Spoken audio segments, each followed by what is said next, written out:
Tiger हिल Dras sector की सबसे चुनौतीपूर्ण पहाड़ी, सबसे हाइट्स वाली पहाड़ी थी, जिसने पूरा द्रास सेक्टर को पूरा डोमिनेट किया था।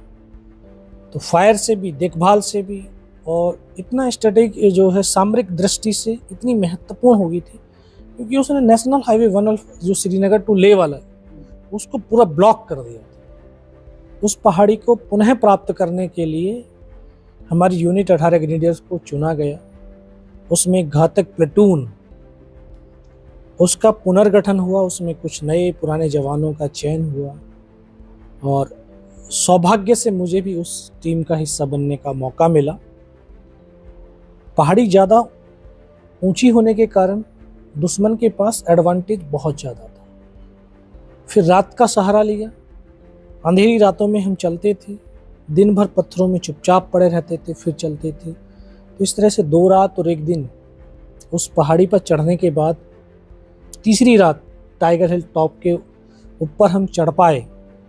रास्ता भी कट ऑफ हो गया और केवल हम 7 जवान चढ़ पाए।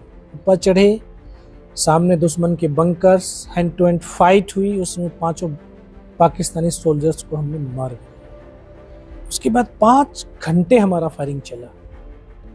उस 5 घंटे में ऐसा लगा कि शायद 500 साल बीत गए।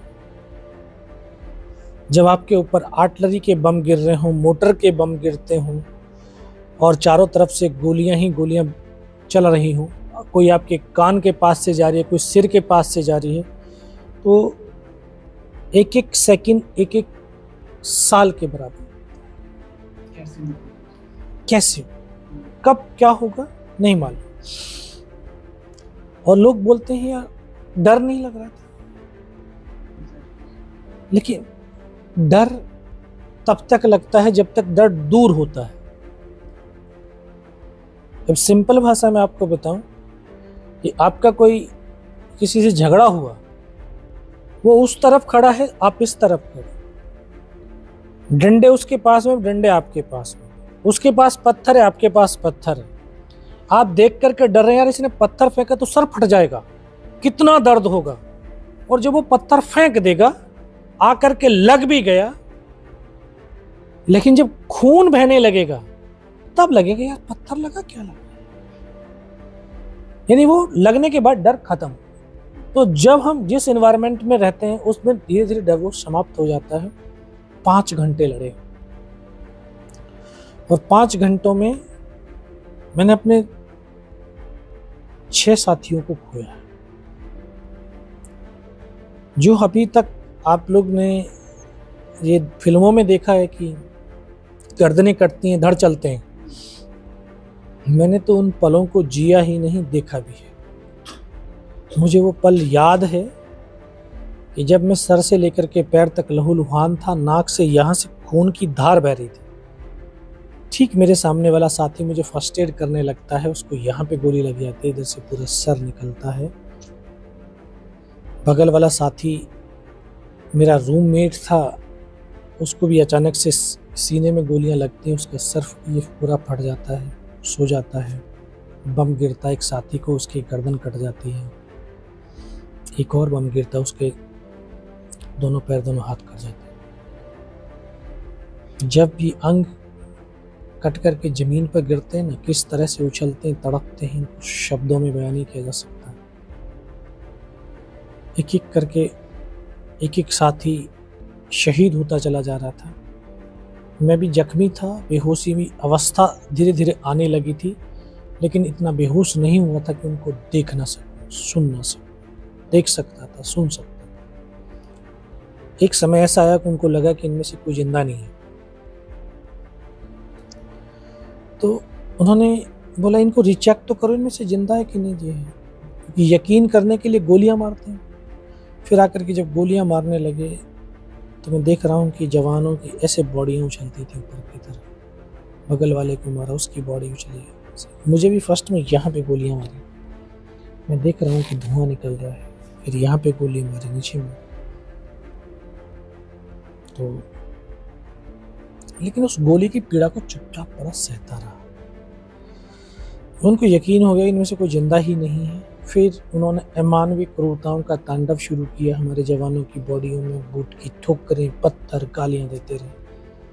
ये भी सब सहता रहा। काफी देर के बाद उनके कमांडर ने बोले इनके हथियार उठाओ। दोबारा से गोली मारने लगे, फिर हथियार उठाने लगे। तो तब मैंने एक मन मस्तिष्क के अंदर विश्वास पैदा किया, दृढ़ संकल्प किया कि अगर इसने सर और सीने में गोली नहीं मारी, चाहे मेरे हाथ पैर दोनों काट करके ले जाओ, उफ नहीं करूँगा और जिंदा भी रहूँगा। इतना भी विश्वास पैदा कर लिया था। फिर वो आए, उसने आकर के दोबारा से फिर भी बाजू में पैर में गोली मारी। 2 कदम चला, रुक गया। इन आंखों से देख रहा हूँ कि वो वापस मुड़ करके राइफल ऐसे करता सीने की तरफ। तब लगता है गोविंद अब नहीं बचेगा। लेकिन कहते हैं जाको राखे साइयां मार सके ना कोई। इस देश को भारत माँ बोलते हैं, ऐसे नहीं बोलते।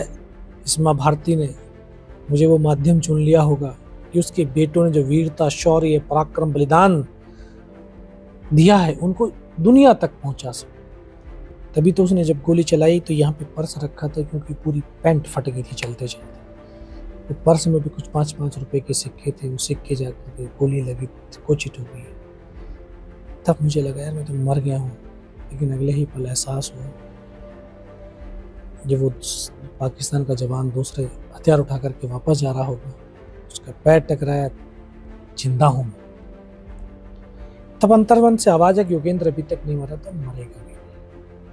तो फिर मैंने ग्रेनेड से हमला किया। तो ग्रेनेड उसकी हुड के अंदर गिरा, तो यहाँ से उसका पूरा सर उड़ा, वो गिर गया आकर के ऐसे। तो जो बाकी पाकिस्तान के जवान थे उनमें खलबली मची कि इनमें से कुछ जिंदा है, कुछ बोले जिंदा नहीं, नीचे से रेनफोर्समेंट आ गई। बस उनमें भगदड़ मच गई। मैंने दोनों हाथों से उसके राइफल को उठाने की कोशिश करी, ये हाथ नहीं हिला। फिर हाथ से राइफल उठाई, वहाँ से फायरिंग किया। 3-4 पाकिस्तानी मारे गए। फिर 4-5 मीटर तक खिसटता, रेंगता, फायर करता आगे गया और वहाँ से खदेड़ दिया। फिर वापस अपने साथियों तक आया। फिर लगा कि उनमें से कोई जिंदा होगा। देखा किसी का सर फटा हुआ था, किसी का फेफड़े निकले। बहुत देर रोया। ये 19 साल का लड़का डेड बॉडियों के बीच पड़ा हुआ था, लेकिन हताश और निराश नहीं था, विश्वास से परिपूर्ण था। तो आस्था थी कि नीचे जाना है और जाऊंगा। फिर कहते हैं कि जब अगर निस्वार्थ भाव, सच्ची श्रद्धा हो तो परमात्मा भी साथ देता है। नीति और नियति अच्छी होनी चाहिए। तब फिर रोता हुआ अपने आप से कनेक्ट हुआ, तो अपने परमात्मा से कनेक्ट हुआ। फिर ऐसे ही ऊपर से एकदम से आवाज़ आई, योगेंद्र इस नाले से नीचे लुढ़क गया। 500 मीटर नीचे लुढ़क करके आया। फिर अपने साथियों को इन्फॉर्म किया, इन्फॉर्मेशन दिया। और फिर वहाँ से कमांडिंग ऑफिसर को पूरी सूचना देने के बाद फिर डॉक्टर ने कौन सा इंजेक्शन लगाया, फिर मुझे पता नहीं कहाँ। 3 दिन के बाद होश आया, देखा पंखा चल रहा है। तब पता चला कि उसी रात को दोबारा से उस टाइगर हिल टॉप के ऊपर हमारी सेना ने अटैक किया। बिना किसी कैजुअलिटी के टाइगर हिल टॉप के ऊपर विजय पताका फहराया। और आज हम 26 जुलाई को कारगिल विजय दिवस मनाते हैं। मुझे भी वहाँ से दिल्ली रेफ़र किया, 16 महीने हॉस्पिटल में रहा और फिर वापस भारतीय सेना में।